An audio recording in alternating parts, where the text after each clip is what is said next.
কড়াই গরম হয়ে গেছে, তেল দিয়ে দিচ্ছি।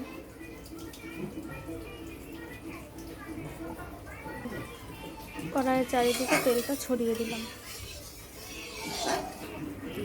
গরম তেলে একটু নুন দিয়ে দিলাম যাতে মাছগুলো ভালো করে ভাজা হয়, মাছগুলো কড়াইতে লেগে না যায়। মাছ ছেড়ে দিলাম।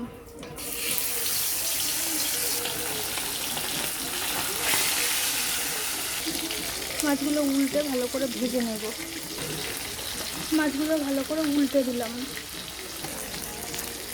মাছ ভাজা হয়ে গেছে, তুলে নেব।